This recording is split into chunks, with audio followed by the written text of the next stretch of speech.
Nah, ketika manusia memilih kafir, itu haknya. Maka Allah berikan kebebasan sepenuhnya kepada manusia yang memilih kafir untuk menjalani kehidupan ini semau dia, semau hawa nafsu dia.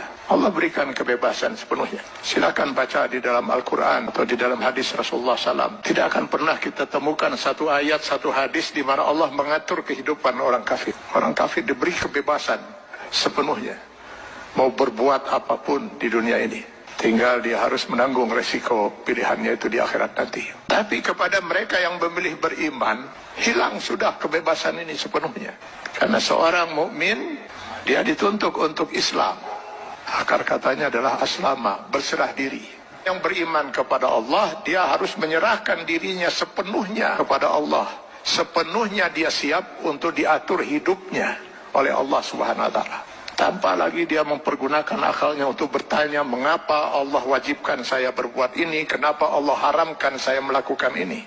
Kalaupun pertanyaan itu muncul dalam dirinya, maka keimanan dia akan menjawab, saya lakukan ini karena Allah perintahkan, dan saya tinggalkan hal ini karena Allah melarangnya. Itu jawaban seorang mukmin. Dia tidak akan berusaha mencari ilah hukum, alasan hukum, apa manfaatnya, apa hikmahnya. Karena keimanannya akan mengatakan, semua yang diperintahkan Allah pasti ada manfaatnya. Dimengerti atau tidak dimengerti oleh akal dia. Semua yang dilarang Allah pasti ada mudaratnya. 14 abad umat Islam tidak pernah mengerti bahwa dalam daging babi itu terdapat cacing pita. Cacing pita baru ditemukan di akhir abad 18 Masehi. Apakah umat Islam selama 14 abad itu makan daging babi? Tidak. Setiap yang dilarang oleh Allah pasti ditinggalkan oleh seorang mukmin. Maka seorang mukmin harusnya siap untuk mengislamkan dirinya secara penuh, secara utuh, secara kafah. Maka kepada orang yang memilih beriman itu Allah menyeru, ya ayyuhalladzina amanu dukhulu fis-silmi kafah. Kalau memang kalian memilih beriman, masuklah ke dalam Islam itu secara kafah, secara utuh.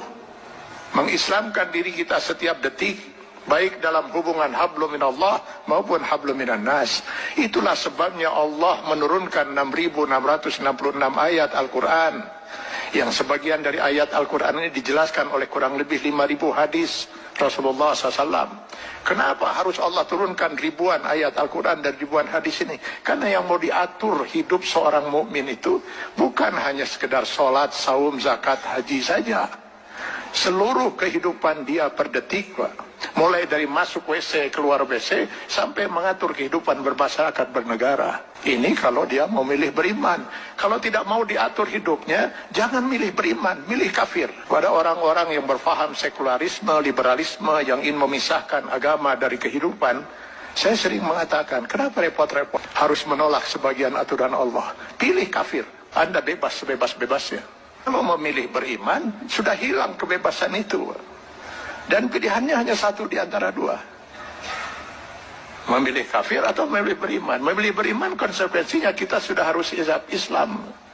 Mengislamkan diri kita, menyerahkan sepenuhnya diri kita untuk diatur hidup kita oleh Allah Subhanahu wa Ta'ala. Karena itu setiap orang mukmin sadar betul bahwa selamat tidaknya dia termasuk orang yang ditangisi oleh tidak atau tidak oleh Rasulullah SAW. Dia harus bisa mengislamkan dirinya setiap saat. Karena yang nanti akan dimintai pertanggungjawaban di yaumil akhir bukan hanya sebatas sholat, zakat, saum, haji saja, tapi seluruh kehidupan dia per detik. Mudah-mudahan ini bisa menjadi bahan muhasabah bagi kita semua. Kita islamkan diri kita secara kafah dalam batas kemampuan yang mampu kita lakukan. Karena Allah tidak akan menuntut kita di luar kemampuan kita. Semoga kita bukan termasuk orang yang ditangisi oleh Rasulullah SAW.